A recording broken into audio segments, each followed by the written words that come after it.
asalaamaaleykum askan bi ñu nuyuwaat leen fii ci Star TV seen programme bi Talk to the Nation man la Kawsu Badji comme niñ ko dee defee su waxtu wi jotee ñu toog fii waxtaan ak askan bi ci li nga xamante ne moom mooy luy yóbbu réew mi kanam tur uyu na borom Talk to the Nation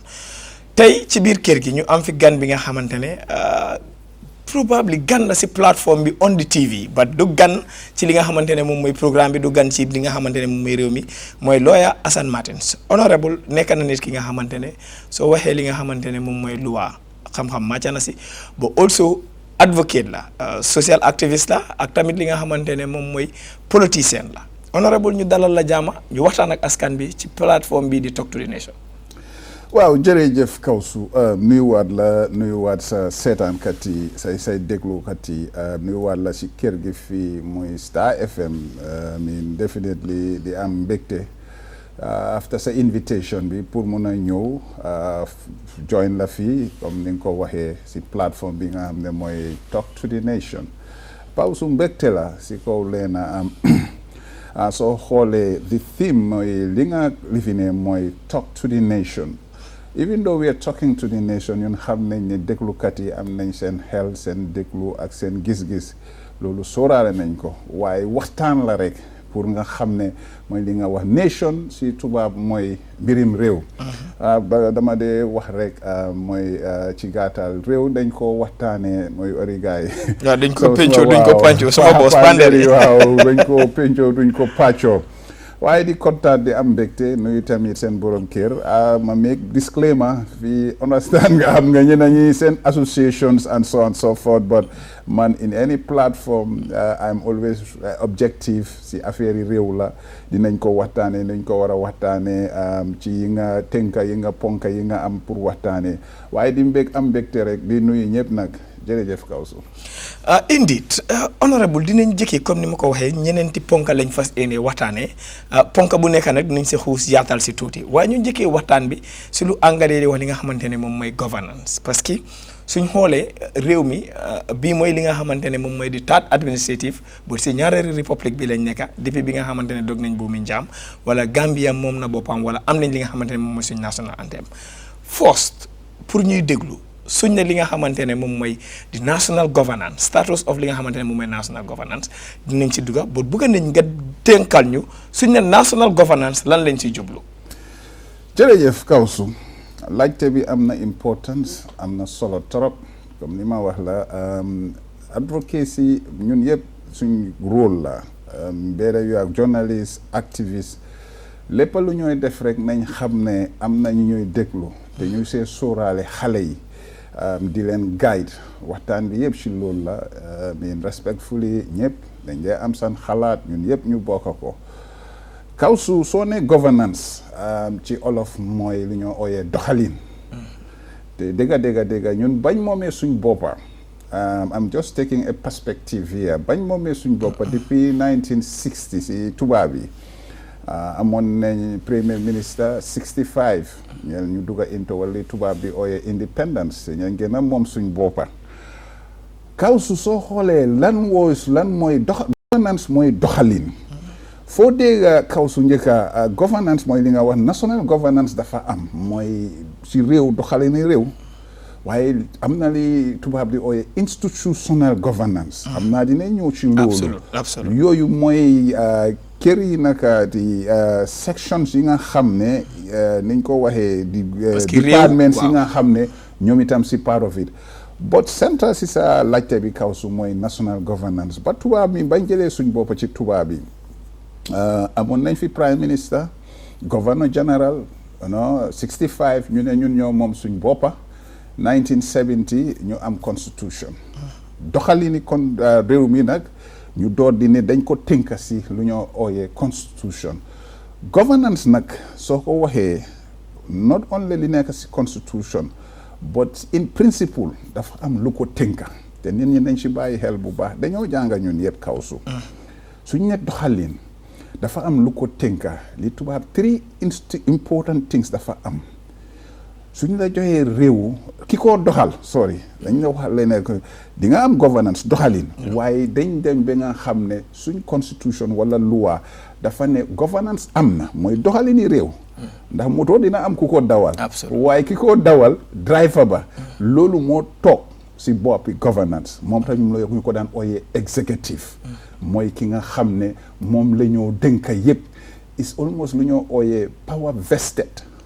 ci tubaab di wax power vested mooy kawsu yow la ñoo jël jóor la lenge yi kawsu dañ war a moytu de man soo gisee ñuy wax man du ma dee xool si mbiri parti su ma dee xam nga ci yaa ma neex wala kilee ma neex suñ dëkkee si loolu rek dina jafe trop fii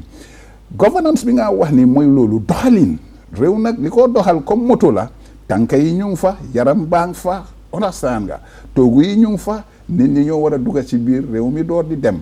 waaye si governance dafa am li nga xam ne ñaari ponk ñu ngi fa li ba bëgg ñu waxtaanee tamit mooy transparency accountability ndax kaw su fàtte nga fii damaa joon exemple rek bi Yaya Jammeh jëlee fii lan mooy woon seen faux slogan accountability fighting rampant and probity xam nga dama la moom xam nga ñoom xam nañ ne duga si nguur tey ñoo xam ne nga ne seen jàngam màccu toon xam nga li ma tegal kawsu mooy li nga wax ni accountability transparency bi ko xam nañ ne ñu ngi ñëw pour doxal léegi dama la bëgg a wax ne governance teg na si loolu waaye ki amee boppi governance baax na ñun Africa ak Gambia particularly foofu dañ fa dee am mistake bu rëy mooy the executive who has to control the governance dinañ dugg ci loolu ci waxtaan bi suñ ko déggee dafa mel ni tey suñ ne governance exemple si moto di whole système bi mooy moto bi boo yaa ngi am li nga xamante ne moom mooy tànkay dañ am role to play yaa ngi am body bi nga xam ne moom moo téye tànkay moo téye machine bi yaa ngi am li nga xamante ne moom mooy sasi bi boo yaa ngi am li nga xam ne moom mooy steering wheel bi mooy baar bi executive bi foofu la ñoo toog pour dawal li nga xamante ne boobu ba ñoom ñooy contrôle waaye every other component dafa am solo su fekkee ne dégg nañ la bu baax waaw dégg am mooy kawsu foofu la de soo déggee am na waa ju daan toog ne man may driver boss bi parce que mooy steer waaye bu driver bi sooboo si ñax bi moto bi yëpp daan ci yoon ñëpp dinañ enjoy suñu ride gis nga dafa driver bi li ko dee mën a teg kaw su mooy governance nga wax mooy xalin li ko mën a teg si yoon laa wax ni dafa am li war a nekk si boppam bi understand nga moom laay wax ni mindset bi mu war a am mooy lan xam nga mooy slogan si ma doon wax ni transparency accountability probity transparency si tubaab mooy leeral bi gën a am solo nag mooy accountability is important wala li nga ma ne ñu ñëw léegi si driver bi rek quickly mooy li ko tënka moom yeneen ñetti affaire la mooy trusteeship trusteeship mooy ndénkaane second li ko tënka moom ki ko war a amee mooy li ñoo ooyee stewardship stewardship mooy war a tënka mooy his custodianship la dafa am pour denca so lii dafa denc dee mistake lii ñun topp I once wrote an article on that moralité yi yëpp loi yi yëpp waaye moom su ko lii tënkee rek governance bi dina gën a baax because li tax ma wax loolu quickly rek next question mooy bul wari man loo leen bëgg a si time moom dinaa ko fi nekka waaw tey tawte na waaye boot li ko tënka suñ ne trusteeship mooy li ma la wax ndenkaane bàyyi leen xel bu baax kuñ denka de su ma nee leen trusteeship kuñ óolu óolute ak leen stewardship bi ku ñoo denka waaw ku ñoo kii sàmma ak ki ñoo denka ak beneen one bi stewardship stewardship ndenkaane bi ak beneen bi mooy custodian kuñ dénk affaire yi waaw dinaa wat custodian of legacies la ñoo ooyee waaw ci gàttal dinaa ko fan-fànce si olof suñ xoolee yi nga xamante ne moom mooy liñ lim nii mun nañoo ne am nañ ko lu tax ma ne am nañ ko mooy am na kañ tànna am na ki nga xamante ne moom mooy moom ñum óolu dénka leen li nga xamante ne moom mooy di yeneen arms bo am na tamit li nga xamante ne moom mooy liñ ko dénka bo am na tamit li nga xamante ne moom mooy sàmm mooy li moo sàmm mooy askan bi mooy ñun ñi nga xamante ne ñoom ñooy njaboot ji ak ñi fee yeewoo as a result tey suñ ko doon xayma ñu ne lan mooy major challenges yi nga xamante ne yooyu la Gambie di face si li nga xamante ne moom mooy suñ national governance. What would you highlight lan ngay indicate ne those are the major challenges that the Gambia is facing as a country when it comes to our national governance. kaw su am nañ nit kuñ fa teg. Yes. yaa ngi compte bi nga dooree fii nga ne 3 republics. sorry. three administration 2 republics. waaw 2 republics. ok ay nit a fa doon toog. Yes. mooy li ñu doon wax nii xam nga léegi ñu ngi dugga si kan mooy control governance bi. boppa bi dafa am solo trop. ndax loolu moo ñëw indil élection si yëpp coow bi tey soo gisee yi yëpp coow yi media bi yëpp ñëw ñun yëpp kaw su dama la wax bàyyi leen xel rek benn nit boobu noonu moo ñu sonal moo ñu toroxal moo ñoo def lu ñoo nekk di nga wax nga ne ndax am nañ ko ma ne la déedéet suñ ko amoon loolu laay wax ni kii toog kooku moo loolu mooy war a nekk guiding principle am loolu moo ko war a ni ko moom loolu moo ko war a tënka moom si boppam mu aar ko mooy ne trusteeship da ngaa bàyyi xel ne kiñ fa teg ndax xam na ne dañ ko dénka ngir mi so nekkul moom mu óolu ay dénkaane nekkul ne moo ko moom waaw ownership ñun foofu lañ day defee beneen mistake dañ laa dénka nga foog ne yow yaa ko moom stewardship moo tax dañ dee wax understand nga it's not about ownership it's about stewardship again mooy ne yow da nga war a saama suñ ne saama fii kaw su yow xam nga saamakat nañ wax rek gay naa koy suma mbokki pël yi xam nga yow joolaa no from a typical example gay naa koy lan lañ leen xamee si saama mooy da ngaa téye benn et am ay say gétta di leen woon fii la dem leen tëddi dem leen nekki ñax waaye bu bàyyi yoon nga jubal tamit waaw moom laay wax nii su boobaa yaa ngi saama askan bi xam nga yaa ngi wax fii mooy ponka yi nga xam ne la tanki moto bi ay departments yeeg ay ministry yeeg ay xam nga all these sectors they all have to play it's all in your hands and li tubaab di wax in your purview mooy nga gis ko di ko xool gis ne yii ñu ngi dem effectively and efficiently as you are because dafa métti because li ñu sonal moom laa wax ni that executive power ma wax la benn anecdote rek quickly bi ma jógee America after the change in past a few days I was with Honorable Halifa Sallah dañ doon waxtaan nii rek si la li écho suma boppa bi mu ne ma bàyyi xel si leena mu ne ma everything now rests with one man after bi mu joxee briefing bi and so on te gis nga it is the unfortunate situation we made a mistake man foofu suñ fa duggee waxtaan 2016 yëpp the mistake we did was dañ fa dugal koo xam ne kaw su ñun seeguñ ko seegaat no but what was the objective like Uncle Halifa mi ngi fi reference will tell you jamono boobu noonu bëri na ñu daan sànnilu carte sax wala ñu daan génn di dem advocate for vote waaw xam nga dama wax mistake de bàyyi leen naa la wax mistake bi boobu de objective bi ak mistake bi dafa utee waaye the whole objective council mooy woon we want Jammeh depart out and then a substitute of Jammeh and that is achieved how would you call it a mistake li nga ko oye no mistake bi mooy dafa involve a mistake in the sense ne we took somebody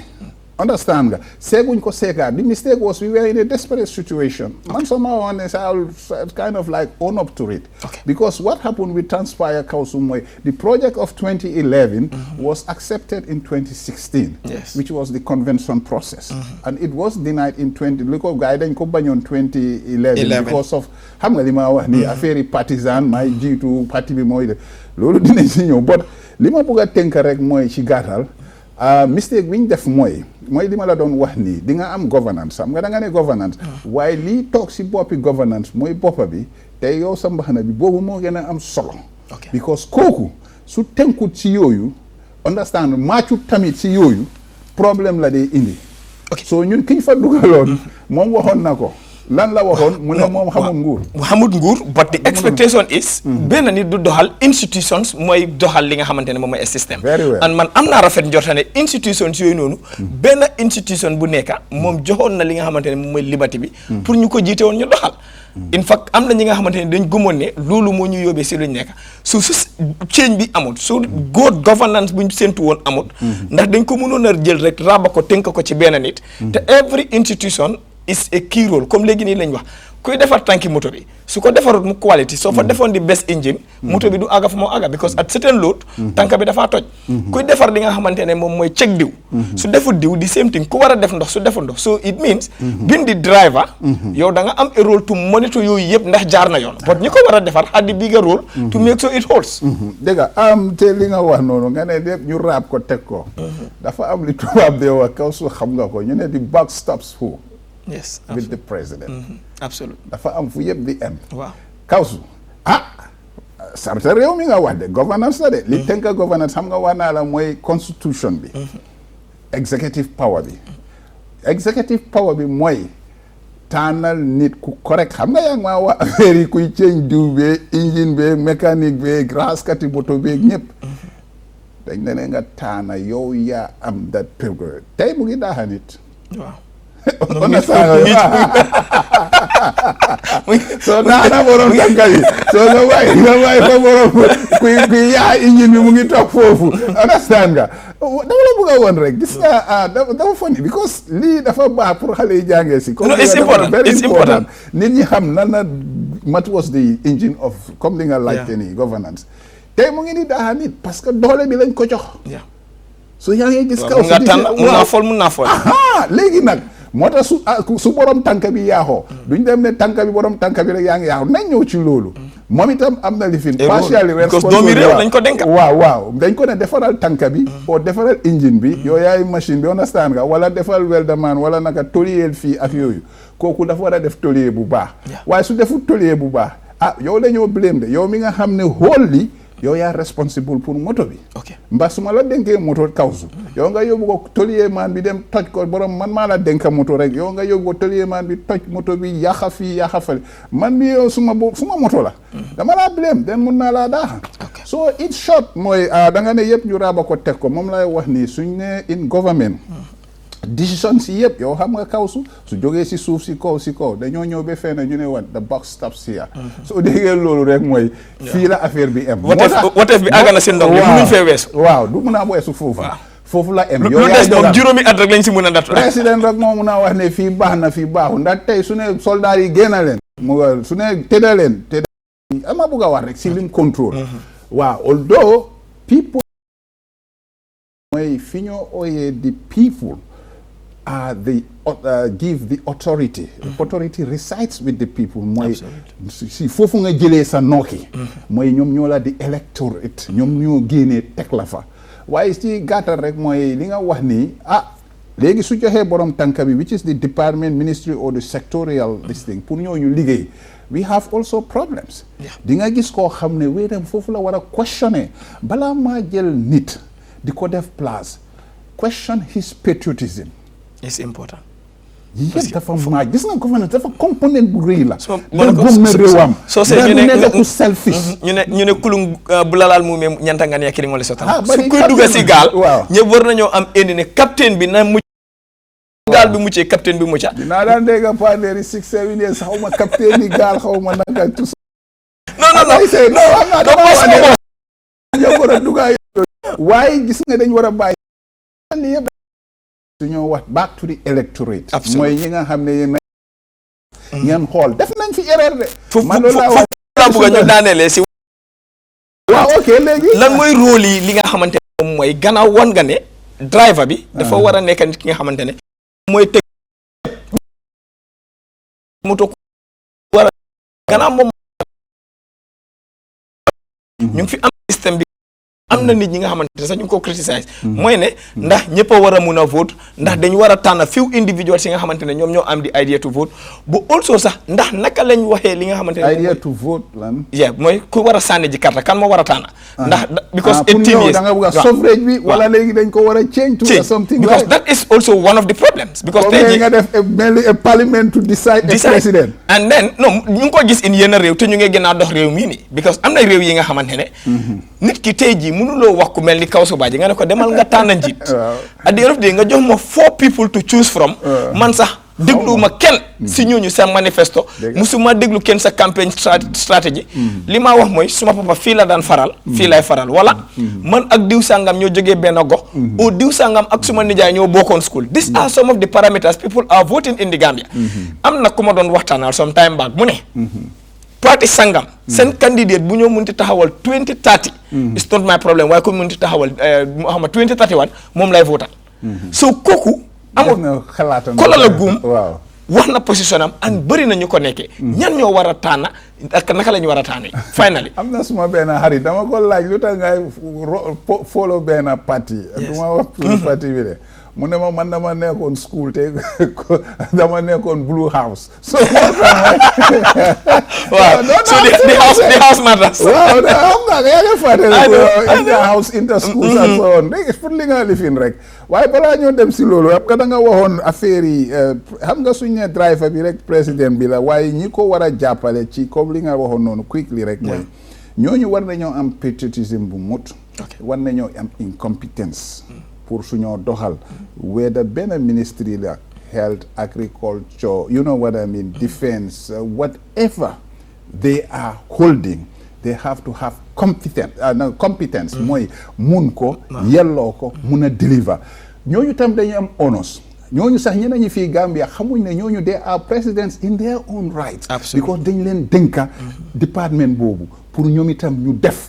kémti lay kattan xam nga dafa unfortunate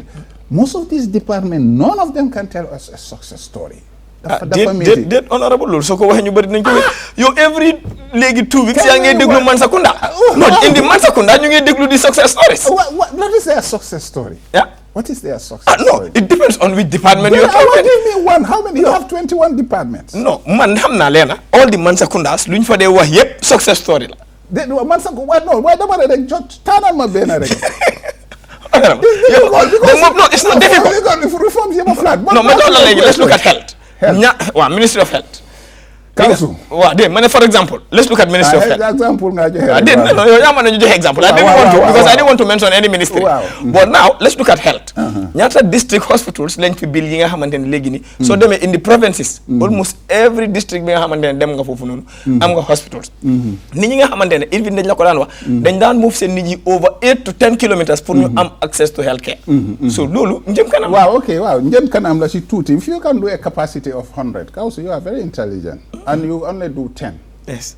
It's a very difficult within what range? If you can do a capacity of 100, I'm just giving an estimation. You only have 10. It's still a question. But anyway, dama la bëgg a wax rek wax nga lu baax kañ na tamit lu ñoom pour ñoom seen gis-gis dëgg la MPP waaye maa ngi wax ak nit wallahi gumbo la sax. Masha Allah. mu ngi boori this North Bank. mu ne ma APRC hospital referral bi nekk Farafenni even ñoom seen district hospital bi nga wax ni clinique bi Kausu mënuñ fa am paracetamol around Ngeen Sanjal here let me tell you the truth mu ne ma gis nga suñ demee APRC hospital referral bi nekk Farafenni mu ne suñ la gaañoo xam nga des bandaas yooyu noonu stretcher yi ngay teg yow xam nga affaire medication mu ne ma dañ leen a wax ñu dem jënda ko Kausu goos billahi bi ma ko waxee am shock I said this in previous Honorable 2025. Well dama leen bëgg a wax rek gis nga bu ñu fi nekk Kausu man gis naa suma xarit yoo xam ne ñoo daan toog di waxtaan ñu dee fii because of oxygen. This government is playing. It's sad. Yoo ngi am the 66 cases of this syrup. Kausu yoo nga toog fii Gambia ba ñu ne la sa lopitaan dafa manqué ndox. Do you know this RVTH mu manqué ndox for 3 days Kausu toilets yi dunda beeg yooyu it's painful. But again, it's a success story. I go. Let's move to your topic because as I say, no, gannaaw da nga doon wax lifin jar ñu wax because xam naa ne every 2 weeks dinañ dee dégg Mansakunda and luñ fa dee wax ay success story. waaw ñoom seen own success story la rek. ministre bu daw ñëw every time dama leen a update man si rajo bi nangam man Kausu du ma dee seetaan loolu to be honest I don't have time for the. But Mansakunda is the platform buñ am. Nationally lii luñ bëggoon a am la because yàgg na ñoo toog amuñ ko. Kausu, you have the Freedom of Information Bill. Yes. Under the 2020 draft, if part of it's the right to petition authorities and all their right to protest, everything is written. Yes. You have a problem now. No, but example, we will come to that. Pura Bini sa ñu ñëw di la indil petition. Kausu ngay tiit di panic. Do you think you can tell me that the Freedom of Information Bill today, anybody who asks for information in any department, no, but the system is active. Then their request, you provide. Kausu fii ñaata journalist ngay dem ñi di dem sa pour ID card sa di laaj te ñun ñu ngi fii su ñëwee ut ID card seen next door fii sa problème la bilaay du dara de doo ma ne dafa am foo xam ne doo ma ne la gis nga li nga wax noonu nga ne man sa kunda xawma lan it shouldn't be a problem lu tax lan moo indi this Jammeh Assets Commissions and so on and so forth Kausu because nit ñi dañ bëgg a leeral you wasted 700 million this government ba léegi Kausu mënu ñoo wax a special account in the central bank that 700 million after the sale of forfeited asset boo xam ne man maa yow ñoo ko moom ban xaalis fan xaalis bi te loolu bëgg nañ mu reflect in the next budget di su ko gars yi defee si education ñu wax ñu te loolu du ñu wax ne dafa réer sax gala mu leen a aar nga wax fi lu am solo you've mentioned the draft constitution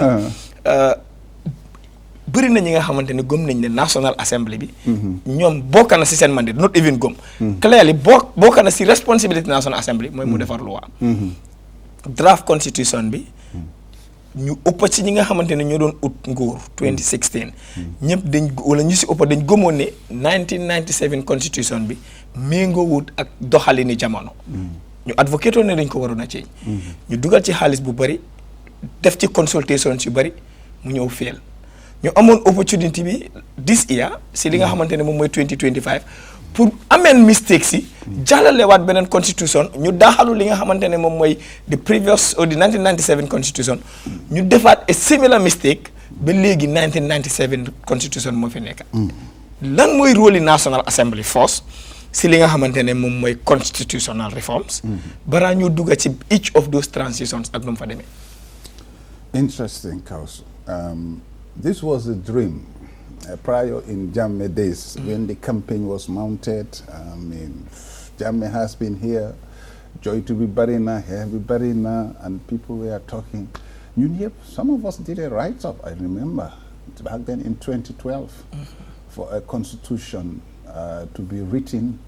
But we say that, rewritten constitution, I remember. I still have that thing and posted in Freedom then.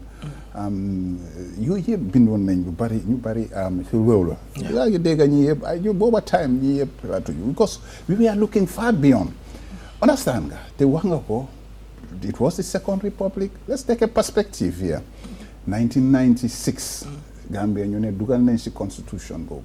Constitution bobu door di dem. ñu gis ne am na yenn clause or provisions yoo xam ne Jammeh mu ngi ko doon change wala di si rely on understand that some of them were repressive not all of them though absolutely but the language of that 1997 constitution ñu bàyyi ko xel de is a very healthy language because dafa méngoo ñun jàng nañ loi within the sub-region dafa méngoo constitution yi Sierra Leone dafa méngoo ak constitution yi Ghana and some of these even ideas of written some of the experts were from Ghana. It's not Gambia, it's about conformity within the sub-region. 1997, we bonu de. Then you have to talk like how much all perspective. Then I know 2020 draft. Yes. The question is, bonut. Dafa am lunch you on a shepi. You gain eko. You amen len. You demfa. Amna clauses you have they were deleted or repealed or what not deleted but repealed or whatever. Munon len nena restore back because National Assembly been used. 48 years wow. Legi come to Aferi National Assembly quickly because your fast track rate. How much time you have? Absolute. So because what time soon here your fat time. Legi fast forward. So ñu wébe 19 lifin ba in the draft constitution bi understand nga bëggoon nañ wécci ñu ne waaw nañ lañu dugga ci book bu es Kausu man amoon na koo xam ne he was a minister I advised him first time I sat with him ma ne ko at that time APRC ñu ngi am seen parliamentary control booy si impasse bi 3 months boobu yaa ngi remember they were in charge and all those things yaa ngi remember because they have to wait until bala parliamentary waaw loo fa APRC boobu noonu looñ fa indi woon rek dañ doon pass du ñoom ñoo pass within the age limit yaa nga fàttale ko package yooyu ma ne ko package am loo bugga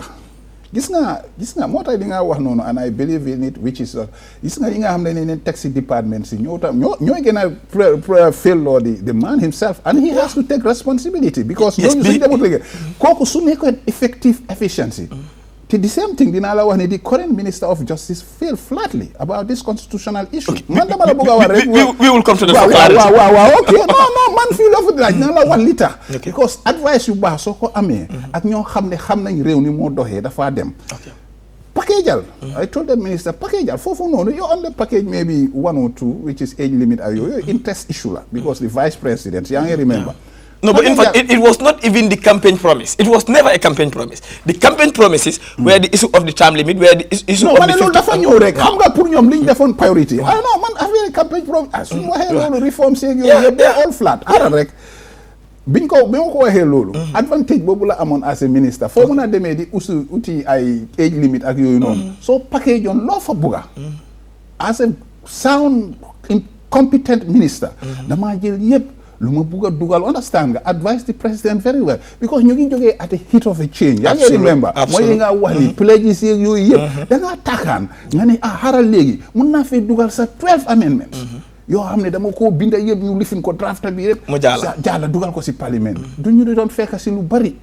secondly ok loolu amut dem age limit léegi ñu ne lan president mandate comme li nga wax ni issue once ne dañ war a mandate a CRC which is a constitutional review body mooy ñu war a jóg léegi ñun yëpp ñu mandate leen gars yi loolu la ñi ñoo yuuxu président ne ok under section 200 understand nga collègue naa ñi mandate baa ngi ni CRC léegi dem leen defi seen job which is léegi perspective bi ñu ngee ñëw dinañ ñëw li tax parliamentarians si yëpp ñoom itam ñu flop ñoom ñu jóg biñ déggoo jóg wër moom daa de su mun ngaa wax ne dañ jóg wëri réew wala nga ne dañ jóg dem Tambambalu xam nga wër xaalis bu bëri wër moom it was very consultative waaw it was very they consulted every Gambian with a lot of money not only Gambian but even abroad ñu fay leen xaalis bu bëri 116 or plus million 116 million has been wasted loolu yëpp sax jaru ko woon wax dëgg absolutely billaahi dafa nekk loo xam ne ku ko xool nga xam réew doo dem it's not about government is not about wastage every minute Kawsu so at a time bi nga xamante ne nguur gi mu ngi waxoon ne nguur gu fi nekkoon luñ doon na ci ñoom mënutoon na maintain salaries for 3 months ngay ñëw di spend si diggante boobu those amount of money si ku bëggoon a defar yaaxu fii xaalis bu bari moo yaaxu si affaire yi commissions yi nii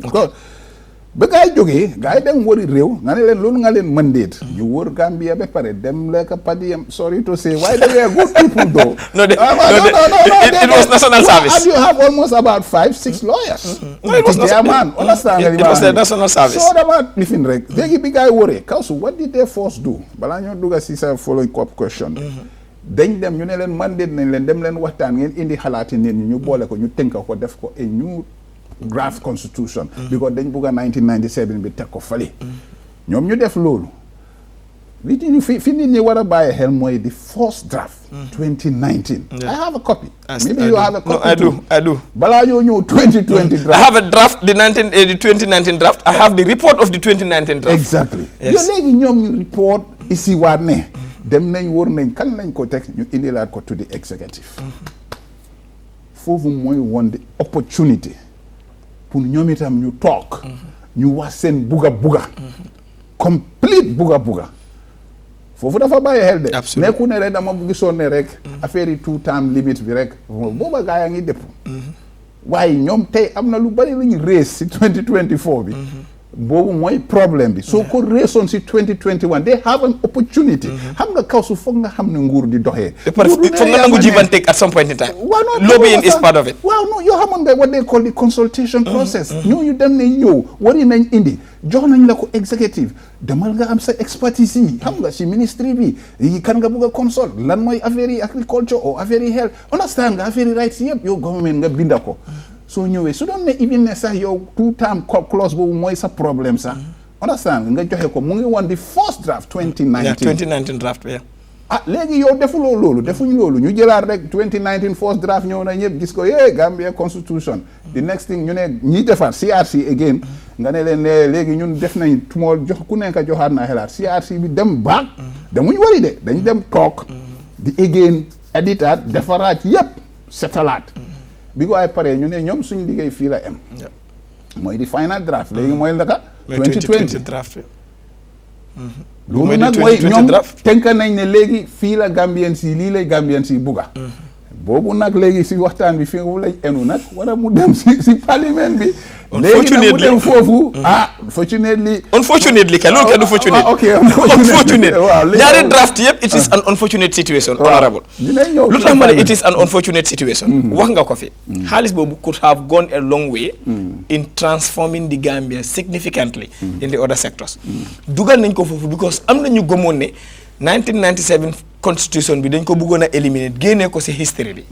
am na ñu gëmoon ne amendments yooyu noonu defaraat ko delloowaat ko sax dafa mun a jur leneen. ñu ne ok gannaaw am na luñ ci ay nit ñu jéem koo operate comme niñ ko dee waxee they were sojourns. they just came in court and joined and did whatsoever. ñu bëggoon koo change. ñu nangul leen ko. su demoon ba mu toolu foofu. waroon nañoo mun a man suma xelaat. waroon nañ koo mun a déglu ko jàllale ko. at the National Assembly level waxtaanee si ñoom i neen at the end of the day su fekkee ne ñoom gis nañ ne mënuñoo d'accord finally ba dina fekk li nga xamante ne moom mooy first ak second reading bi amoon nañ ko ñu waxtaan suñ si mënut a d'accord den ñu pàccoo but that didn't happen mu fail along the line jamono di dox 2020 waaw di 2020 jamono di dox ba léegi nii ñu gisaat a similar one of other amendments in the same issue li nga xamante ne mënoon nañ ko déglu waxtaanee wuñ ko mu filaat. other amendment bi mooy lan. mooy di recent one. 2025 waaw di 2024. taken to the National Assembly. taken to the National Assembly in 2025. waaw it was taken 2025. in 2025 to the National Assembly. Unfortunately the same thing happens meaning ñu gëmoon si lu ñu gëmloo as a people ne 1997 constitution bi baaxul 1997 constitution bi moo ñoo doxal ba léegi honorable lan moo si sa jàngat. ñu wax loolu ba léegi feebar la rek completely I mean Kawsu from the 2020 draft this is all in a perspective not even in context mooy details yi and so on. Okay. Kawsu dañ ko yóbbu comme li nga wax nii xam nga soo fa nekkoon good parliamentarian comme yi nga wax nii gars yi war a liggéey gis ko càmbar ko because we were talking about first reading then committee stages and so on foofu la gars yi ree 2020 bi because of yaa ngi déggoon foofu la pull and push bi dooree woon ñi ne ñun bugga nañ li bugguñ li ñeneen ñi flat remember also li gars yi di tubaab di wax the composition of the parliament absolutely ñena fa nekkoon ñii di xëccoo ñale di xëccoo parti yi toog fële tamit yaa ngi remember ne the mood of the public reflection mooy parti la wala ñun yëpp ku nekk ay am yéey si yaabi si so biñ ko dugalee si parlement bi rey mooy woon di 2020 draft man di nga wax ni sa 2020 draft people generally everybody will be saying waaye am na yenn amendments yoo xam ne sax understand nga yu bëri war nañ ko fa xoolaat bind nañ ko rek waaye soo ko xoolaatee is a lot of this thing mooy soo ko xoolee da ngaa gis for instance maa jox citizenship xam nga maa ni ko ñu ne 0 to 8 whatever so kuy tambaalu amul parents a yooyu ñu def ko yooyu su ko xoolee ci yëfi vos zone la ñu nekkuñ si loolu but quickly fast track 2020 bi gars yi rey ko léegi fa la problème bi dooree mooy bi nga wax nii léegi ñeneen ñi ñu ne ko 2024 amendment bi understand nga ñu ne dugal nañ ko 2025 bi lim ñëw xam nga dama dee use benn listing mooy metaphor for this thing it's like domodaa buñ tooga ba pare 2024 bi amendment bi mooy nga jël sukur da nga bugg a domodaa bi gën a neex nga yokka ko ci li tax ma wax la loolu defar nañ 2020 at least the mood of majority will claim the 2020 bi baax na nañ leen ñu dem ak moom waaye government bi am na objections to certain things which we all know ñi ay time limits mu ñëw nag government bi si objection yi mu am dafa def worse because followed a due consultation process 1 2 dañ dem di wécci which is very very unprofessional boo tax ma ne it was not properly this man was not properly advised gis nga dafa am li nga nguur li ko tënka am na fi nga laajte governance li ko tënka tamit mooy li ma laa wax li la wóor dafa am solo trop ñi nga war a bàyyi xel because askan bi li ngay di la moom Kawsu yow ngay insert and delete after bi nga joxee ñi mandate ba pare which is the commission ñu dégal ba pare yow nga ñëw pare jëlaat loolu di door di insert and delete understand nga it is very much insulting into the intelligence of the people moo tax ñu bari di ko joytu in a sense ne li tax ma wax la loolu gars yi door dafa am yi nga xam ne dañ koo binda ñu génnee ko fa di ko fa binda you understand nga loolu ñu ko def di ko def ba pare dafa change even the spirit of the 2020 so moo tax loolu moo indi bi ko ay dugalee 2024 gars yi ne waaw ñun léegi nguur pare na ñun lii la ñu ñëw sànni ko nit ñi ne leen lii du fi dal because soo sukuree domodaa bi kenn du ko lekka. ok honorable léegi in this context boo ko waxee ñaari option rek lañ amoon accept the 2024 draft or change ko am na fi nga waxee mooy dëggaala te loolu or continue with the 1997 constitution ñaar yi nii suñ ko tegalee nit depending on foo munti fare benn rek nga si mun a def waaw if yow si sa own observation ban lañ ci waroon a mun a jël as a better option 1997 or 2024 draft. But I still agree let's continue with the 1997 until we change what the people who are responsible will come and fix it. Waaye dafa am fi nga laajte tem which was very very distinct lu tax xaaru ñeneen ñi duga mu duga comme fi nga wax noonu pour gars yi ñeneen ñu bari argument boobu la gars yi doon dugal ne mu bàyyi mu duga mu dem first reading then understand nga dem ba committee stage bi foofu nag mooy affaire bi because ñii moom laa wax doomu daa boo def sukur ba pare soo demee bugg a toog ba ne da ngaa dooraa di foraat sukur yi dafa métti because li xew mooy remember also cabinet composition of the parliament understand so demee committee stage dafa nekk government yaa ngi gis li ma wax ni so the question now stills to that section 112 of the constitution dealing with parliamentary responsibility. Absolutely. Council su fekkee ne parliamentarians yi dañ teg seen politics fali ñu jiital affaire yi askan bi den di nga am a constitution ni nga ko buggee comme ni nga ko waxee noonu because foofu noonu committee stage reading si moom la ñoom honorable Halifa Sallah di lifin xam nga dégguloo mu laa woon they said it even before the draft in fact before the establishment of the Constitutional Review Commission ñu ne 1997 bi mënoon nañ koo raabaat defar ko delloowaat ko askan bi because boobu sax man maa wax bi argument bi nga xam ne mooy di 24 25 li fi bi nga wax xam nga Halifa ñëwaat na di la wax ne lii lu tax parlementaire dem na ba use a coin award mu ne xam nga Gambia xaw ma na amatuñ parlement am na nu mu ko coin I can't remember waaye moom mu ngi woon ne with the expectation ne nañ bàyyi comme ñu nañu li ñoo argue 2024 bi amendment bi programmated ñu bàyyi ko mu duga understand xam nga mooy li nga wax ni first reading second reading parliamentarian si door di ko càmbar ak yooyu foofu mooy danger bi nit ñi amatuñ moom laa wax ni dem nañ ba nit ñi amatuñ taste ba pare tout parliamentarians yi moom laa wax ni soo demee si committee stage bi because xam nga argument bi mooy politics moo si rax ak individual interest loolu moo taxoon ñu jiitu woon si lan mooy li nga xamante ne moom mooy national governance honorable because loolu dafa am solo tey ji su fekkee ne dañ la dénka nga doxal li nga xamante ne moom mooy benn si banqaas yi nga xamante ne ñoom ñooy doxal national governance because the legislative benn si am la the executive bi beneen si am la li nga xamante ne moom mooy di judiciary beneen la si am si so tey ji su fekkee ne nit ñi dem nañ ba ñàkk kóolute si li nga xamante ne moom mooy di législatif te moo war a càmbar lu nguur di dépassé moo war a defar ay loi kon boobu réew naka la war réew moomu di war a mun a demee ori gars yi Gambie du dem te dina dem nag honorable li ma la naka la moo demee ñëw leen si suñ third option bi you will get to that in the next Council I mean am nañ problème because li nga wax ni judiciary ak li ma la wax nii mooy comme executive di legislative bi which is very fundamental oversight body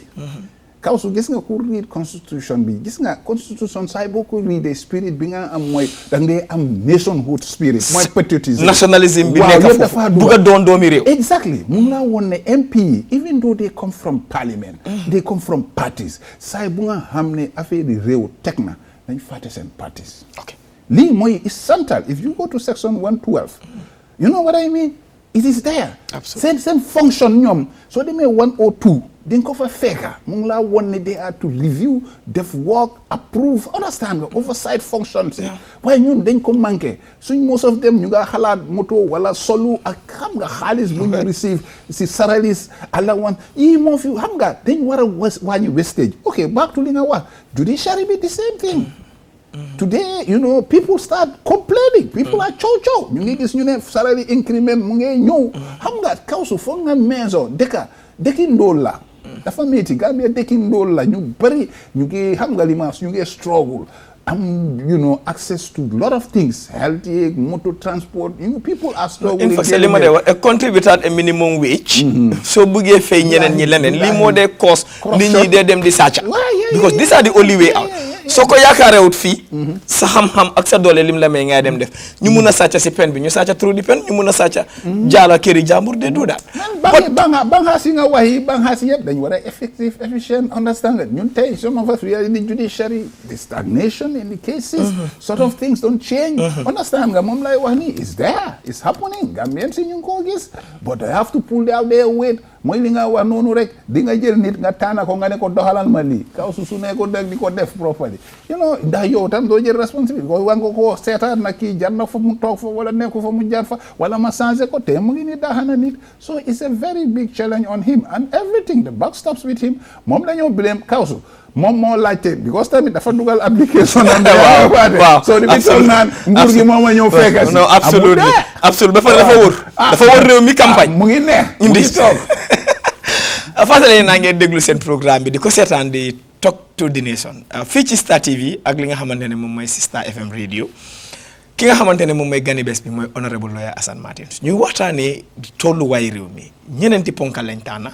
di si xuus honorable dinañ dugg si li nga xamante ne moom mooy ñetteeli ponka bi current political status nationally lan mooy li nga xamante ne moom mooy di current political status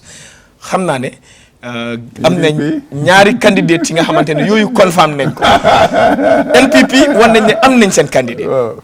UDP wax nañ ne am nañ li nga xamante ne moom mooy seen candidate gis nañ li nga xamante ne moom mooy seen process bi nu mu demee ñu ndokkale ki nga xamante ne moom mooy koñ tànn waaw parce que ju bëri lii lañ doon séntu ne at the end of the day xëccoo munta ñàkka waaye kenn mooy mun a am te ku munti am ñu nangul ko as a party tànn nañ ko fas yéene def ko li nga xamante ne moom mooy seen flag bearer comme 2026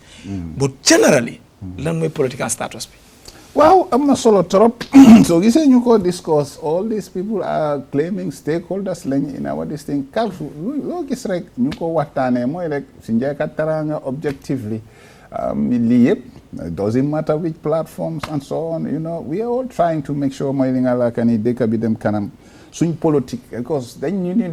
mérito politics because politics fi mu ñu jëlee la man nag I am one of those people who have seen deep in the Gambian politics ne we need what they call political reform te maa ngi fàtte sax am na li nga waxoon executive reform sax dañ ko soxla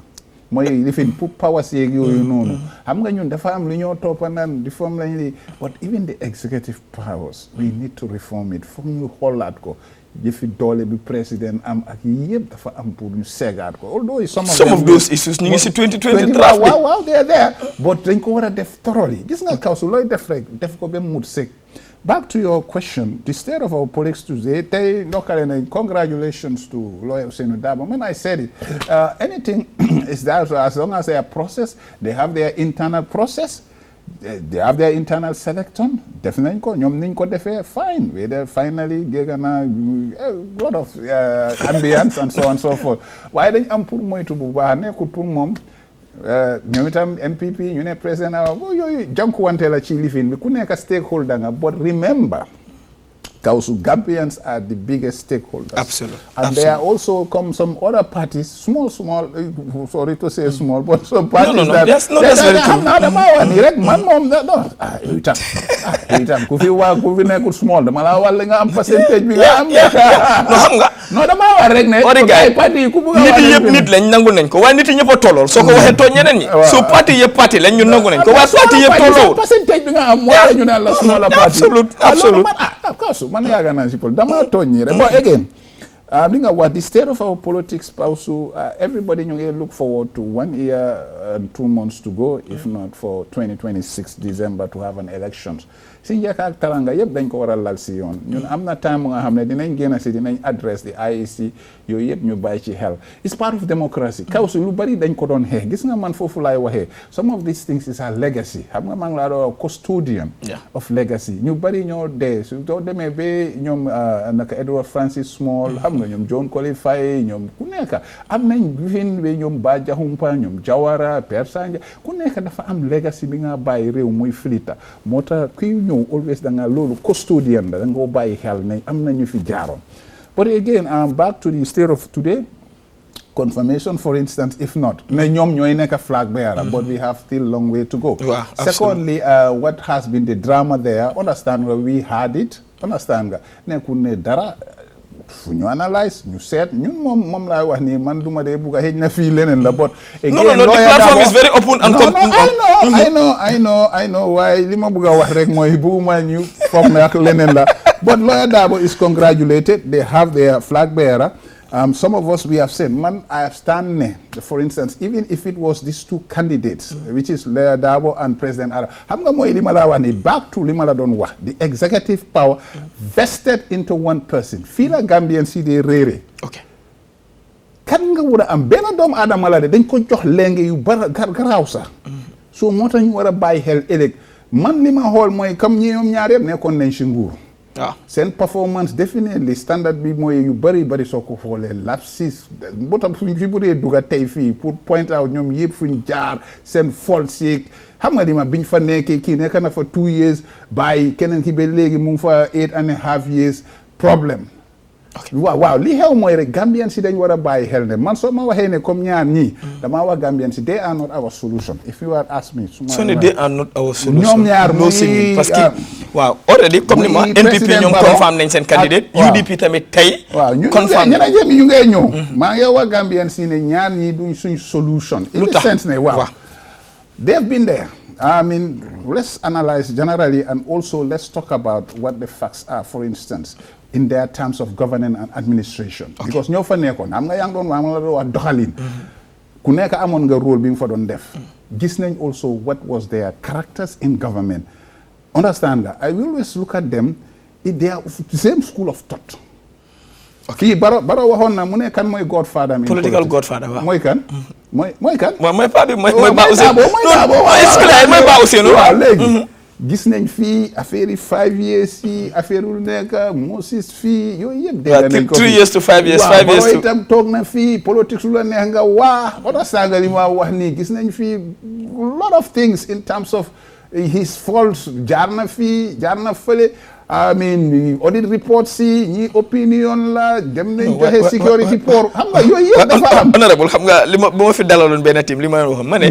audit is an opinion. Yes, it is a professional opinion. But it's an opinion. It's a professional opinion. Yes. But taking it is from a statutory body. Yes. And which has to be taken seriously. Absolutely. It's not only an opinion because it's a facts finding that has come. No, not only, but it's an opinion. No, only bi lay bañ ma ne it's a professional opinion. It's an only opinion. No, déedéet because point bi mooy ñu bëri dañ ko dee wax ne mu ne dañ def an audit report mu ne it is an opinion. ma ne but it is an opinion. Yes, it is a professional opinion from a professional body. But opinion la because mënuloo yóbbu loolu dem àtte ko kenn. Police bi ñu ngi fi ñoom ñoo war a def seen investigation. ñu si war a def li nga xamante ne moom mooy serious crime unit ñu gestu si suñ si amee fact ñu yóbbu ko bi waaw xam nga dafa am moom fu mu misee. ok mooy gis nga I mean ñun yëpp dañ leen def analysis even suñ la bindal opinion as to a report ñu jox la case file sa opinion la waaye when it comes to facts li ma wax ni mooy this is a statutory body yes that nga delegate pour mu dem facts finding and he bring the facts understand nga li ma wax ni to him it may be an opinion but that is the facts that a government has to rely upon. yow understand nga judiciaire nu mu dee demee ndax loolu substantive na pour nga yóbbu ko si kanami àttekaay déedéet because amuloo déedéet waaw xam nga li xew mooy li tax mooy ñun nation bi ñun ñooy àtte bi ñun ñoo war a gis ne soo demee nga ne 300 or 200 million or whatever moo manqué fii nga binda ko as an audit report that has to be because it's from a statutory body bi nga xam ne dañ ko establish National Audit Office. understand nga li ma dafa am doole ñu tënk ko si constitution ne understand nga ñii ñoo dee càmbar ñu gis ne kawsu dafa mel ni nga put an accountant 4 plus 4 mu jox la 8 mu indi la figure bi 8 te loolu moo manqué woon si petit cash bi ak yooyu noonu so loolu mooy amount bi nga xam ne xool na ko mu gis ko understand nga des na fi nga koo yóbbu moom laay wax ni alal rek waaye ñun tamit ñun nit ñi moom lañ bugg a gis xam nga maa ngi laa wax ne transparent bi dafa am loolu lañ bugg a gis because tey soo gisee maanaam la 700 million on the sale of Jammeh assets I am basing it on what was the National Audit Report. Yes. The report boobu dafa serious dafa mel ni judgment la at the audit level. Yes. So loolu moo tax ma ne ñoom moom fu mistake xam nga moom mu ngi foog na xëy na xam nga ñun ni dañ dee bàyyi xel xam nga moom mu ngi ko gisee ne xëy na gis-gis yi ñii nii la naka la loolu opinion yi xam nga li ñu doon gëstu auditeurs yi la du seen xalaat rek dañ def seen gëstu ñu teg ko waaye xam nga lu métti si mbiri audit mooy léegi daf la dee wax ne amount bii nii follow procedures bu war waaye waxut ne dañ ko dugal si poche Kawsu waaw Kawsu loolu seen gëstu la waaw so that is right so lu follow procedures amaan na fay nañ ko but follow procedures as a result ñoom duñ ko mun a asi but that is where the investigation comes in and then foofu nga mun a amee substantial issues yoo mun a tender before a court and then ñoom ñu mun a ate because dafa am misunderstanding bu dee nekk si biir réew mi léegi-léegi nga dégg ñu ne la def nañ fi audit report bi yóbbuñ ko police yóbbuñ ko court loolu amul loo si mun a yóbbu code parce que waxuloo ne Kawsu dafa sàcca téléphone bi da nga ne Kawsu ak honorable Martin ñoo fi nekkoon waaye diggante boobu after téléphone yi honorable Martin bi dafa réer suspicious bi mooy amaana Kawsu moo ko jël bot ndax amuñ CCTV caméra am nañ CCTV caméra and that's where the investigation comes in xam nga tam da nga war a bàyyi Kawsu yes sorry so auditon airport wala security port ne xaalis bi moo fa manqué dama la jox exemple gis nga sa investigation bi whether yaa ngi investigate dafa mel ni ate rek xam nga atekat bi he has what they call in court trial defense fale prosecution fale xam nga lawyer bi fale ñii di saani ñii di lifin foofu mooy mu ngi toog di investigate waaye su demee ba finally ko kala jaatale I'm doing my judgment boobu mooy li taxaw dama la bëgg a wax nii so subject to that is the judgment of the court so that is the judgment for the auditors also ñoom foofu lañ base moom laay wax ni bu xool ne ok dëgg la they may have these lapses fale here and there dama wax rek even though lapses yooyu noonu waaye pour tënk ko rek nañ ko jox fula fayda xam nga am na nuñ ko waxee moo tax ñu bari di ko waxee noonu xam naa gis naa fi nga waxee waaye nañ ko jox fula ak faydaam parce que it's a powerful institution boo xam ne understand nga lu mu génnee rek dañ ko war a base understand waaw loolu dinaa nangutoo ak boobu noonu dinañ dugg finally ci li nga xamante ne moom mooy final point bi parce que 2026 mu ngi ñëw élection la ñuy jublu confirm agum nañ two potential candidates the reason why maa ngi wax potential mooy ëllëgi yàlla la waaye so far ñaar ñooñu nañ yaakaar agum ndax dinañ cross nomination wala duñ cross nomination boobu suñ fa àggee la but potentiality of the candidature of two so far confirm nañ ko ne ñaar ñi ndem soob na borom bi amaana ñu taxaw mu ngeen dinañ gën a doxal amaana ñeneen ak ñeneen dina ñëw political parties yaa ngi fee nii PDOIS GDC NPP you name them but independence is also a potential but ñu gis ne lu di register yóbbu teg ko pour register political party dañ ko yokka càmbar bi mu ngi fa nekk lu nit di teg pour mu jongante ñu ngi ko fas yokka si lan moo si sa jàngat bara ñu dugga si election proper Kawsu, very interesting. Within the last 48 hours, they got leadership choosing, but even within that, gis nañ government boo xam ne madam dama ko xoolee out of li ñoo ooyee nakati not panic as in said but li ñoo ooyee paranoia la government bi dafa war a bàyyi xel nekkul ne da nga war a diila sa citizens yi ak partis yi sa nawle yi because yow yaa fa nekka yaa ngi xool every time xam nañ ne ñu bari ñu ngi claim ne dañ bugg a ñëw Kawsu ñu bari dañoo wax dañ bugg a ñëw waaye naa la wax dañ fa mën a ñëw waaw non even tey sax gis nañ ko génn suma sister Fatou Jaw Maane understand waa ni very dynamic sister we were all in the campaign very dynamic sister I mean te moom ndeysaan candidature am nag xaw ma de waaye yàlla rek a xam su doon ne taxaw na li nga wax lu am solo la 2026 man ñaari candidates yi wax naa leen our position is that Gambia is they are not the solutions to this country. But who are the solutions? Waaw we are coming. maa ngi ñëw naa la wax loolu tamit li tax ma wax loolu Gambians si bëgguñu the same culture of politics la gars yi amee seen militancy is the same way. Politics of inducement nekka fii tantan koso ku nekka baro fale daabo fale sànni wanti nañ fi xeer polarisation lu bari moo fi xew boo xam ne nit ñi ñu ngi koo xool and we did not see maturity and they did not elevate our politics ñoom ba léegi moom laay wax ni back to 1960 secondly li war a ñëwi is up to the Gambians let me say this very clear te loolu ñun si loolu lañ jóg mooy ne rek let's have a good movement and political parties yoo xam ne Gambians coming together in one ship with the objective ak mission pour ñu cleanse our politics moo tax ñun ñu gaaw a jóg mooy di third force te Gambian si suñ bàyyee xel ñun du nekkal loo xam ne dañoo ñëw si politique yi yaa ma neex utal ñu yaay compine sampa ñu fële ñëw di leen jox xaalis wala def Gambian si comme ganaar dañoo ñëw di leen suyal xaalis loolu moo fi war a jeex because loolu du suñ solution ba léegi moo ñu gis nga li tax Gambia dellu gannaaw because of politics bi fi nekk ba léegi depuis 1960 moo fi nekk culture bi mënuñ koo change ba léegi gis nga ñu fi nekk nii demal fii dem nañ ba léegi politics da ngaa gis ñu tànn nit sa nit yi di takbir lu nekk dégg nañ ko fii yow na saa ngay waa ni maa ngi xool yëpp yow nga li maa wax nii dañ war a bàyyi xel gis nga am na ñu ngi référence yeneen dëkk yi nga xam ne for instance Sénégal understand nga ñeneen ñi naan Mali Burkina yooyu yëpp dañu war a bàyyi xel ne nit ki du ne affaire yi age la or anything like that it's all about what kind of leader we need ethics dafa sampu torop si leadership waaw da nga ethics mooy nga nekk koo xam ne kuy sàmm kaddu kuy wax nit ñi dëgga ñëwuloo pour dundat si alali askan bi te loolu politicians yu bari looloo tax ñu dugga politics dañ fi gis selfish politicians selfish kaw su dafa niiti askan bi non dama laa ñëw balaat ma rek 1 minute selfish politicians ñoo xam ne ñoom daal am na ñoo xam ne daal ñoom daal dañ nekk président rek pour contrôle loolu yëpp mu fi ñun duñ def su ma la waxee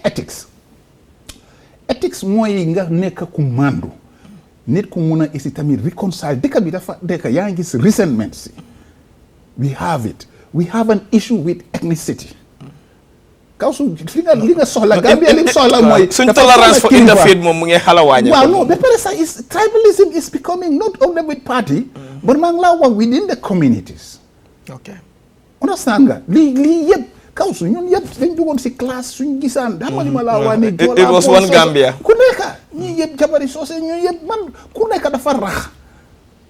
dégg nga li ma wax nii loolu yëpp luñ war a teg bot lekkut ne dañ koo wax nii rek kilifa bu war a ñëw won ñu loolu moo tax ma ne li Gambia soxla dafa garaaw trop nekkut si Mr Dabo nekkut si président Adama because président Adama Barrow dafa am fu félee si yooyu education civic yow li nga tax ma tax ñëw fii is about civic education Council suñ dëkk yëpp kenn fii ana civic education the National Council for Civic Education they are under budgeted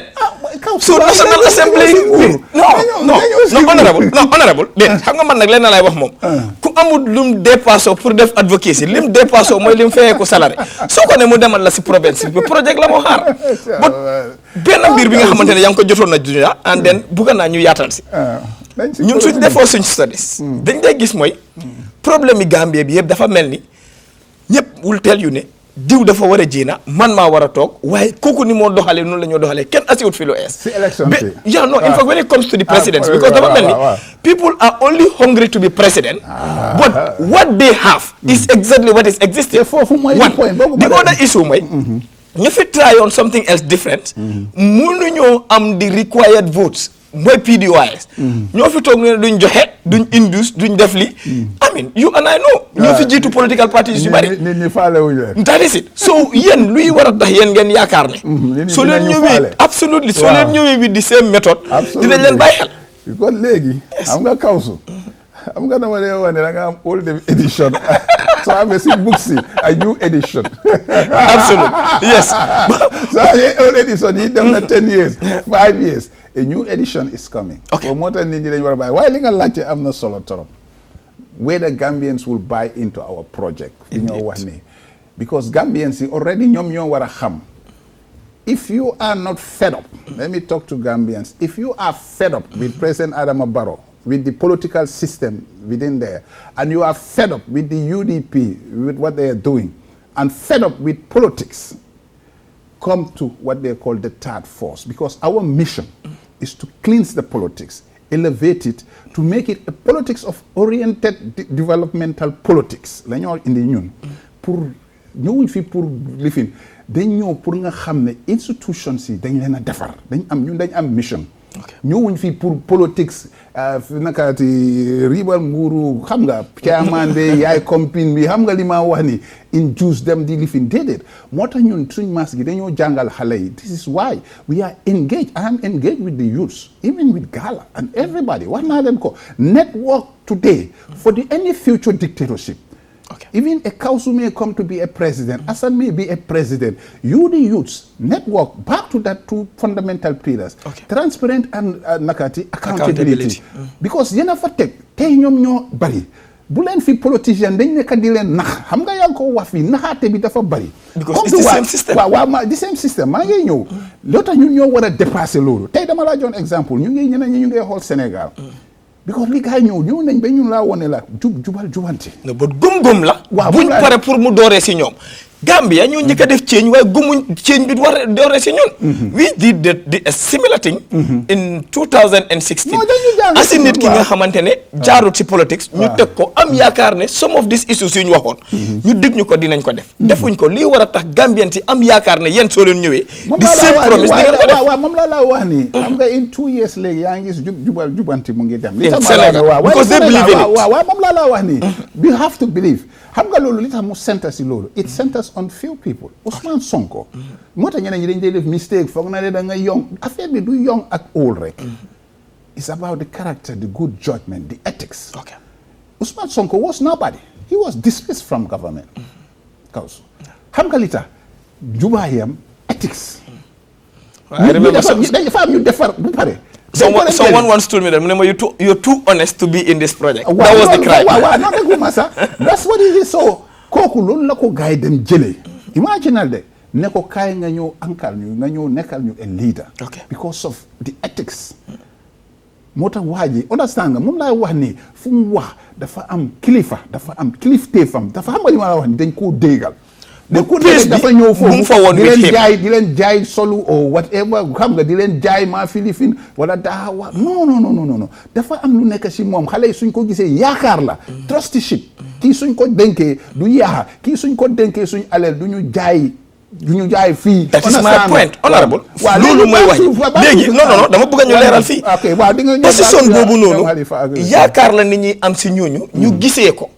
fii ñuy tey su fekkee ne bëgg nañoo tànn si yéen góom-góom bi nga xamante ne moom mooy boo ko wax mooy di third choice ou di third option fan la nit yi di gisee kooku noonu parce que ku taxul taxangale wala nga taxal ku taxa banta bi bon a bot waaw olof waaw ñu ne banta bi bon a bot boobu banta bot du ko gis gisagum waaw nañ ko bàyyeegum rek xam nga président Adama Barrow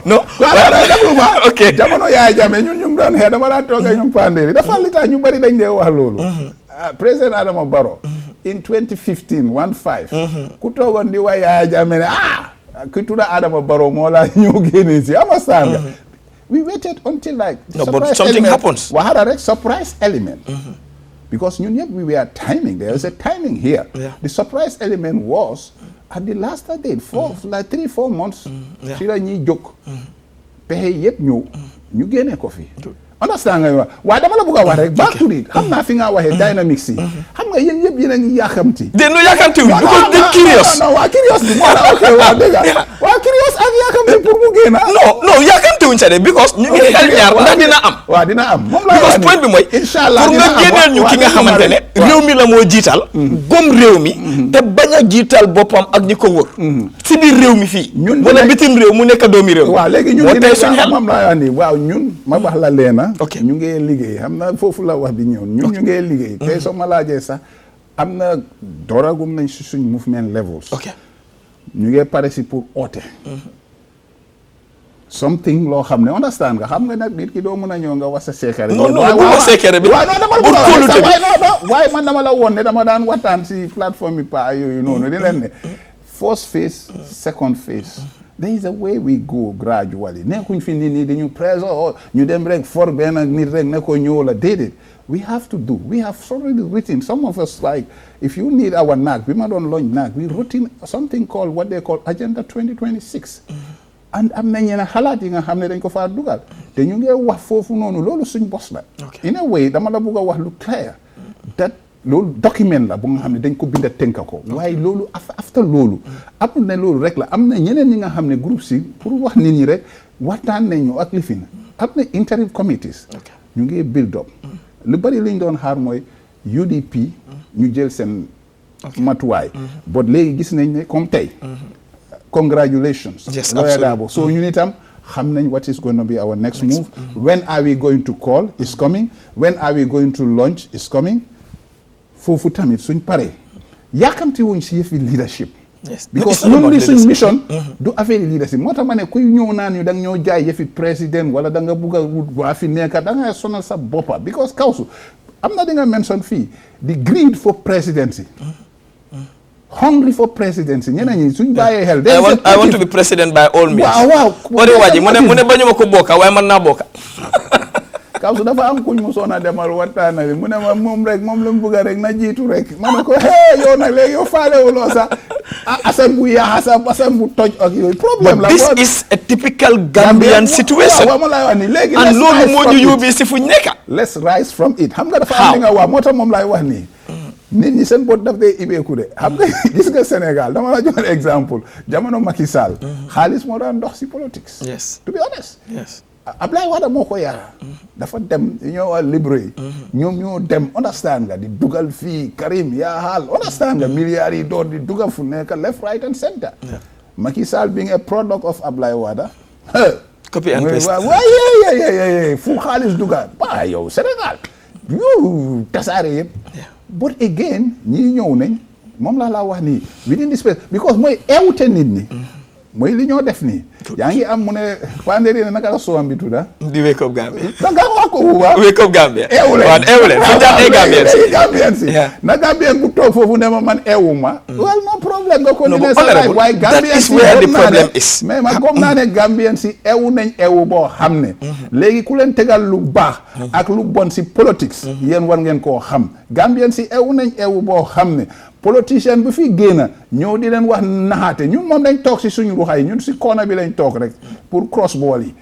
ku fi génn suñ ko gisee ne lii dafa ñëw fii pour mbaamal we will be out there so lii moo fa nekk but we will definitely like an ethical leader who knows stuff who can reconcile the country who can move this country forward génne fi di dirty politics. 5 minutes moo ñu dese indeed comme dañu wax rek dinaa yokkal 10 minutes yow suma waay nga. du yàgga sa gars dinañu wax ko loolu dinañu inform but we really appreciate your comment. parce que diggante bu gaata la. nga yombalal ñu ko and then these are issues yi nga xam ne comme ni ñu ko dee waxee. topic bi programme bi lii moo ko tax a jóg. fu ñu jaar waxtaan ak askan bi yee askan bi pour askan bi tamit yeewu pour def li nga xamante ne moom mooy Gambie bu gën. but ndax Gambien si as we speak now. prépare nañ pour jël challenge bi nga xamante ne amaat na ñenn si askan bi seen gis-gis tollu na foofu ba ñeneen si askan bi seen gis-gis tollu foofu because loo wax vision is about sacrifice ndax kan mooy nangoo ñëw toog ne diw toog na def na lii yow nga ñëw toog nga ne yow doo sampa manson doo def dara and you're going to continue for the next 5 years at the end of the day just to change the system. problème bi fu mu njëkk su fekkee ne borom jabar la si sa jabar si sa njaboot bi ñu ko wóor and then it comes to the group of people that you're moving with. in Sénégal booy use they still having those challenges but gëm-gëm la soo waxtaanee ak patriote yi lu ñu la dee wax mooy santuñ ko mu wàññil ñu santul ko mu wàññil ñu santul ko mu yokkal ñu lii lañ ko sas. when would you expect that to be in the Gambia within 3 minutes balaa ñoo tàggatoo on. it's gonna happen. how and when. gisoon nga youth si rek. and please dama ko bëgg a wax fii. Gala, their case is coming tomorrow. I want Gambians to come, especially the youths, to come in solidarity for all the case of Gala 44 bi mu ngi nekk in Kanifing. Be there tomorrow in solidarity. Li tax ma wax la loolu Kawsu nit ñi ñu ngi eewu te xale yi ñu ngi eewu soo gisee xale yi jamono amoon na kenn du wàcca si mbedda bi waxuñ ne dañu wàcca pour yaaxa dañuy wàcca pour ask for accountability. because dañ sona ci li nga wax xam nga dafa am li nga wax lo am solo la dafa am mindset bu fi nekk ñun pare wuñ pour change nañ leen ñu dundee nii rek nit ñi nag ñu ngi muus de xam nga nag dafa am li gars yi de wax rek am na ñoo xam ne benn yoon nga defante ñoom beneen yoon doo leen nax xam nga am na de sa woon prostitute doo ko na ñaari yoon am na ñeneen ñi nga xam ne 2021 am nañ bu woon nañ rek président Adama Barrow seel bon ñeneen ñi ñu ngi toog te man xam naa ne yow xam nga loolu almost if not more than 40% of Gambians they don't belong to no party. No, but we've seen a method of advocating for change but not willing to be an agent of change because tey jii yéen mun ngeen a toog wax ñu ne nii la fa war a demee nii la fa war a demee gis nañ ko. fi ñu willing pour nekk agents of change. a good number because I don't want to mention people's name. but gis nañ fi non bëgguma fee mel tur waaye am na ñu fi taxawoon wax ne lii baaxut te ñu ngi ko embrace. You know I am in the Gambia, you are in the Gambia. I don't want to mention any person's name, but lii mu ngi xew si Gambia da ngaa toog bi an advocate lii baaxut lii dañ ko war a wecci lii dañ ko war a wecci ñu jël la jox la benn foowil ngay dawal pare si loo waxoon baaxut nga ñëw nga ne ñu de loolu moo baax this is in the Gambia you and I are witnessing that so lii war a tax ordinary voters si ñu óolu leen waaw moo tax mooy li ma la wax noonu we have to maintain integrity dafa mata Kawsu li nga wax nii dafa am solo trop soo gisee ñu ñëw toog fii moo tax ma ne man bugguma xale yi réer dafa am li tax foog ñu maintain li nga wax nii gis nga tey what are they fighting for today and what has been happening today? Flag bearership. Yes, that is at UDP. You fight for standard bearership. Okay. You have to come with standards, absolutely. Ethics, good character, good judgment, ethics, fresher, things that can move people. You know your standards. Kawsu yow xam nga standards am na loo xam ne kilifa si kër bu ko lifin du ma laal alali jàmbur yi understand nga du ma def nii understand standard la loolu exemplaire lii da loolu la dëkk bi soxla non kuy ñëw nga xam ne da nga ma bugg a woon waram bu rafet baa bu ma fi hosté gala li ma leen waxoon ma ne leen moytu leen ñu jox leen scholarship yéen ñëpp ngeen génn fi and then this is what a good and gala I always say just 1 minute balaa nga wrap up these are youths but as I say Gambian youths dañ sona si loxo politician and not for any party they've been exploited Gambian youths have been exploited. Honorable bu ma nekk capital I hosted Teachers for Change xañ na dégg nga leen where are they? Don't be surprised. In the next 1.5 years, you begin to see where Gala would be. But finally, Teachers for Change, come and join the task force. No, it's no longer existing. It is no longer existing. There are elements there. Come and join. Our project is an all Gambian affair. Fatel and Nyari party, even all political parties, let's come to the bigger ship, the third force, all Gambian affair, put new cleans, move they can be forward. Jox xale yi digay, jox leen hey, loolu moo ñu tax a jóg génnee doxo bi dëgg la reforms yu bari dafa tira si suuf so moo tax ñuy wax ni Kawsu jërëjëf ci invitation bi. boo kontaan nañ xam-xam feeñ na askan bi xam naa ne kontaan nañ unfortunately dañ toppoon waxtaan bi ba mënuñu woon a xool social media comments yi. ñu ngi leen a jaajëfal di leen santa because seen contribution si rafetlu nañ ko. xam nga soo asee ki nga xamante ne moom mooy kàngaam la ba pare li ma wax am na ko léegi-léegi da nga dee xala toppa waxtaan bi ba fàtte di social media waaye seen wàccuwaay ñu ngi leen koo jox jaajëfal li nga xamante ne moom mooy honorable Assane Martins for the timing ak accepting the invitation but also knowledge bi nga xamante ne siyaa na ko fii nii jaajëfal di technical team jaajëfal suma soxna si Jene Baba Pullo si outfit bi solin bi ak toppatoo bi lii la ñu waxtu may non kooku duma ko dee ñëwee bàyyi no xam nga man dama bëgg a ñaareel so therefore man dama bëgg a ñaareel te dama ko war a am waaye dama gërëm awo bi fu ma jaar wax ko Jene ba doy na la ñaareel doy na la awo so Jene ba maa ngi laa waxal lii la ñu waxtu may until we come your way next week stay safe and continue the national conversation. Such conversations are very healthy. Jaajëfal those people in the social media. Jaajëfal honorable for the invitation. Jaajëfal the technical team for their good job. Abbas, jërëjëf. Until we come your way, bye-bye.